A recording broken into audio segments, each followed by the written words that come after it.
जिसके गले पर आप देखते होंगे लोहे का पट्टा लगा हुआ, वहाँ से राष्ट्रपति बनने के सफ़र में एक बहुत बड़े कदम का योगदान है, वो है अफर्मेटिव एक्शन। जो लोग साजिशन इस अफर्मेटिव एक्शन को आरक्षण के खिलाफ बताते हैं कि नहीं ये आरक्षण नहीं है, ये तो कुछ और है, ये कुछ नहीं है, ये अलग अलग देश का एक मॉडल है, वहाँ पर अफर्मेटिव एक्शन है, हमारे यहाँ रिजर्वेशन के रूप में वो हमारे बीच आए। बार बार ये बात मैं कह रहा हूँ कि मंशा बहुत इंपॉर्टेंट होनी चाहिए। हम क्या सोचते हैं वो मेरी नीतियों में भी दिखाई पड़ना चाहिए। जो मैं सोचता हूँ अगर वो मेरी नीतियों में नहीं दिखाई दे रहा है तो फिर हम दोहरी राजनीति की बात कर रहे हैं। बहुत सारे लोग जाति जनगणना को लेकर के एक तरह का एक नरेशन बना रहे हैं इस देश के अंदर कि इससे जो है मतलब जातिगत भेदभाव बढ़ेगा। ठीक है, मेरा मानना है कि जाति तो इस देश के अंदर पहले से है और जो जातिगत भेदभाव जो है वो उसके साथ ही आ गया है।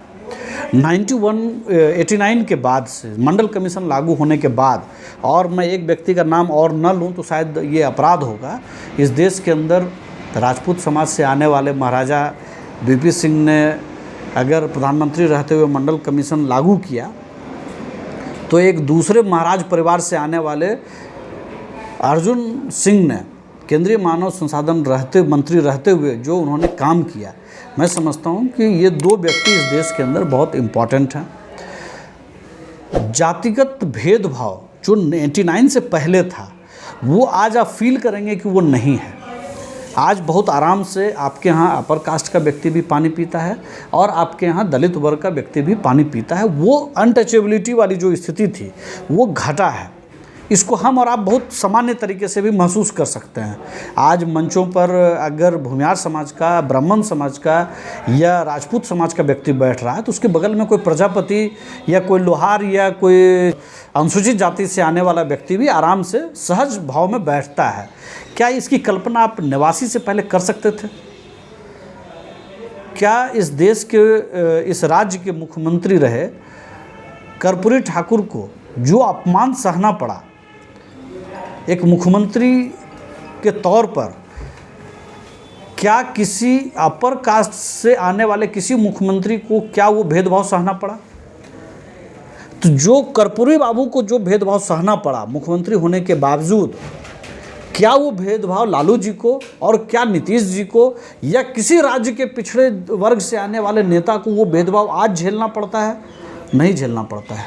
नौकरियों के अंदर भी जो भेदभाव, अगर मैं मीडिया संस्थान की बात में करूं तो पहले क्या था कि प्रिंट मीडिया के अंदर 93% लोग जो है एक वर्ग से, अपर कास्ट से माने जाते थे और सिर्फ 7% में मुस्लिम, पिछड़ा, अति पिछड़ा, दलित और तमाम लोग। वो आंकड़ा धीरे धीरे बढ़ रहा है और इलेक्ट्रॉनिक मीडिया जब से आया है या यूट्यूबर वाला जो मसला जब से हुआ है तो चूँकि यहाँ टेक्नोलॉजी है तो यहाँ आपको इनहेरेंट तरीके से आपको पीढ़ी दर पीढ़ी ट्रांसफ़र नहीं होना है। तो आप यहाँ देखेंगे कि यहाँ पे जो गैर सवर्ण जो आबादी है उसका प्रतिनिधित्व लगभग 40% तक है। इसका मतलब है टेक्नोलॉजी का जब मसला आया तो आपको भी सीखना है, उनको भी सीखना है और तीसरे को भी सीखना था, तो वहाँ उनकी भागीदारी 40% तक चली गई। लेकिन जहाँ पर आपको पीढ़ी दर पीढ़ी आना था तो वहाँ पर 93% है।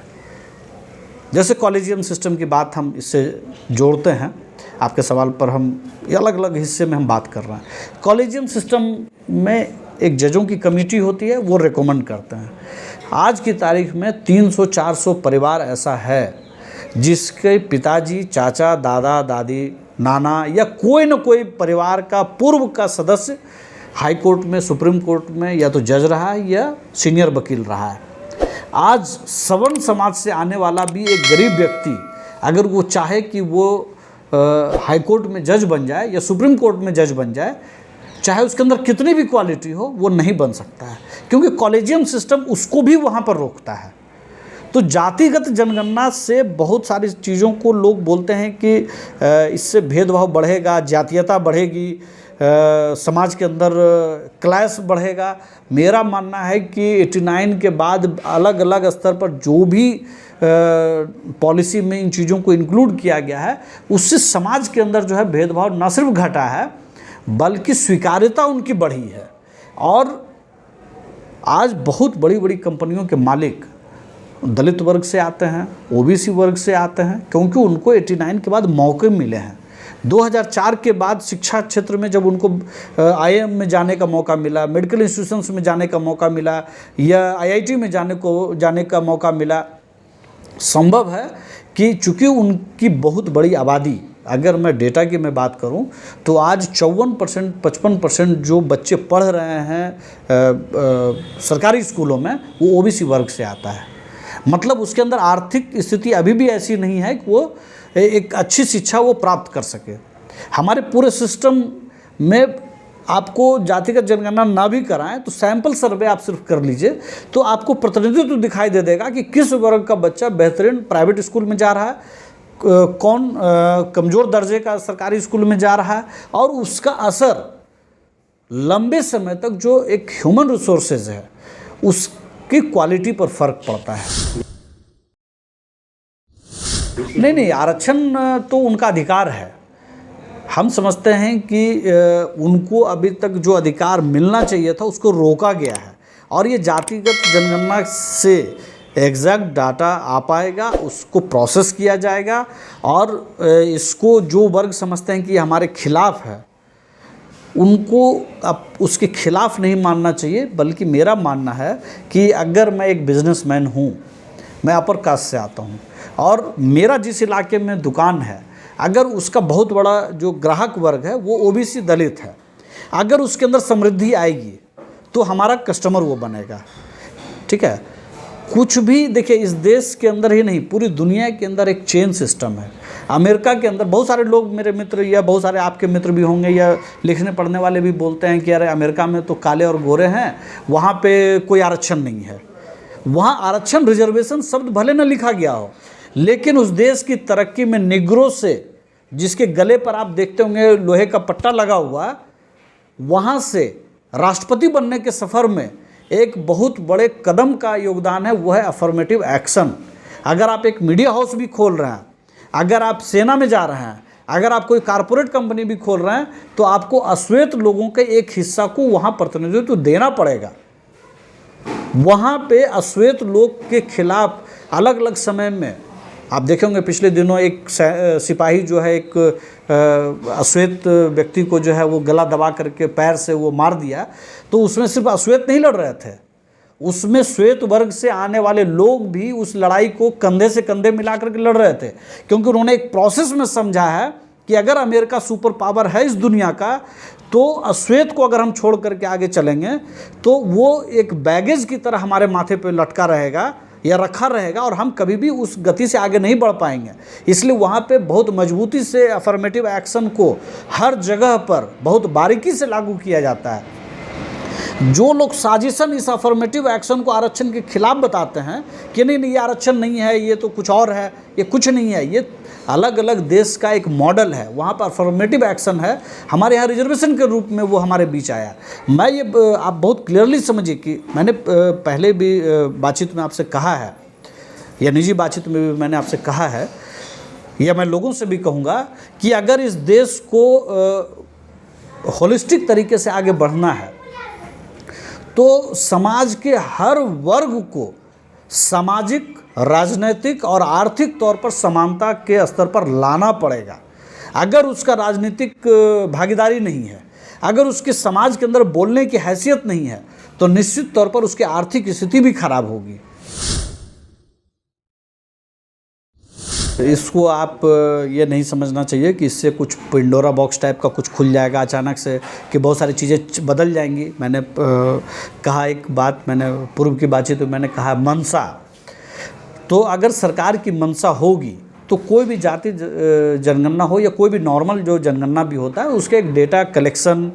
प्रोसेस में 5-7 साल का समय लगता है। तो अगर ये कोई व्यक्ति सोच रहा है कि आज जातिगत जनगणना करके 2024 या 25 में इसको लाभ लेने की बात है, तो ऐसा नहीं है। ये एक प्रोसेस में आपके पास डेटा आएगा। यहाँ पे मैं एक बात बहुत जोर दे करके कहूँगा कि जो स्टेट का जो लीडरशिप है उसको यहाँ पे बहुत ईमानदारी बरतनी पड़ेगी। 14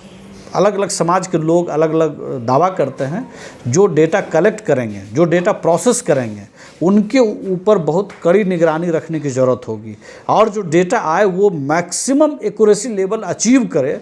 तभी मतलब जिसको साइंटिफिक तरीके से हम कह रहे हैं कि डेटा कलेक्शन हो, उसका प्रोसेसिंग हो, और जो फाइनल डेटा दुनिया के सामने, देश के सामने, राज्य के सामने, जनता के सामने आए, वो बेहतरीन साइंटिफिक प्रोसेस के साथ हुआ है,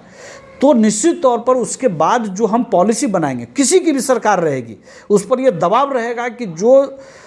डेटा आया है उसको हम इग्नोर नहीं कर सकते हैं। आप देखेंगे, मैं समझता हूँ कि कई राज्यों में बहुत बड़ी आबादी को कोई प्रतिनिधित्व नहीं मिलता है, किसी एक समाज को बहुत ज़्यादा प्रतिनिधित्व मिल जाता है। अभी एक पॉलिटिकल पार्टी है, मैं क्या नाम लूँ, दुनिया समझती है, इस राज्य के लोग ठीक से समझते हैं, वो A to Z की बात कर रहे हैं। जब उनके पिताजी खुद जब मुख्यमंत्री थे तो उन्होंने A to Z से उसको सिर्फ MY पर उसको ट्रांसफ़र कर दिया, और अभी A to Z के नाम पे एक खास समाज के 4-5 उम्मीदवारों को दे दिया, और OBC से भी एक आध उम्मीदवार उन्होंने दिया, और उसको उन्होंने A to Z बता दिया। मैं यहाँ पे जो बात मैं कह रहा हूँ कि जो लीडरशिप है उसकी जो मंशा है वो यहाँ पर बहुत इम्पॉर्टेंट है। वो पार्टी एक अल्पसंख्यक समाज से आने वाले व्यक्ति को उम्मीदवार बनाती है, उसी पार्टी का एक व्यक्ति वहाँ जो 22 समीकरण से आता है वो कैंडिडेट हो जाता है। एक दूसरी सीट पर कुशवाहा समाज से आने वाले एक व्यक्ति को वहाँ उम्मीदवार बनाया जाता है, और वहाँ भी जो उस पार्टी का जो मूल आधार वोट है उसका जो 22 समीकरण का जो एक उम्मीदवार है उसको वो उम्मीदवार होता है। आश्चर्यजनक ढंग से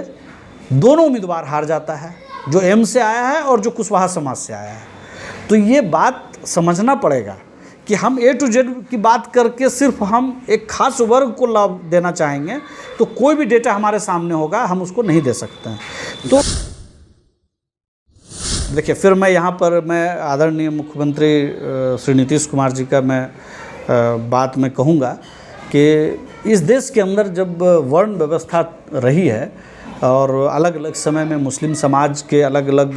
यहाँ पे हुए हैं बादशाह और दूसरे लोग, और धर्मांतरण भी हुआ है, बहुत सारे लोगों ने खुद से सूफी संत के प्रभाव में आकर के उस धर्म को स्वीकार किया। लेकिन एक चीज़ जो पूरी दुनिया में आपको नहीं दिखाई पड़ेगा वो यहाँ दिखाई पड़ेगा, वो है जो इस देश का जो मूल है वर्ण व्यवस्था। चाहे जिन कारणों से ये बुरी चीज़ें हमारे देश का, ये समाज का हिस्सा बना, वो उस धर्म के अंदर भी आपको दिखाई पड़ेगा। एक 4-5 समाज के लोग हैं उस धर्म के अंदर जो अपने को अशराफ मानते हैं, वो अपने को अपर कास्ट मानते हैं, और बहुत सारे ऐसे लोग हैं जो ऐसा अंसारी हैं या जुलाहा है या और भी बहुत सारे लोग हैं, और उनकी आर्थिक सामाजिक स्थिति, राजनीतिक स्थिति बहुत पीछे है। इसको लेकर के बिहार के अंदर अली अनवर जी ने काफ़ी काम किया था पसमानदा महाज को लेकर के, और मैं समझता हूं कि आदरणीय नीतीश कुमार जी को धन्यवाद देना चाहिए कि उन्होंने इस महत्व को समझा कि समाज का वो वर्ग भी पीछे नहीं रहे। जैसे एक वर्ग में अति पिछड़ा पीछे रह गया तो उस धर्म में वो वर्ग भी ना पीछे रह जाए, इसके लिए एक प्रतिनिधित्व दिया उनको राजनीतिक तौर पर, और 2 बार राज्यसभा का मेंबर उनको बनाया। मैं समझता हूँ कि मैं बार बार ये बात मैं कह रहा हूँ कि मंशा बहुत इम्पॉर्टेंट होनी चाहिए। हम क्या सोचते हैं वो मेरी नीतियों में भी दिखाई पड़ना चाहिए। जो मैं सोचता हूँ अगर वो मेरी नीतियों में नहीं दिखाई दे रहा है तो फिर हम दोहरी राजनीति की बात कर रहे हैं। नीतीश कुमार जी ने हर समय ये प्रयास किया है कि समाज का जो पीछे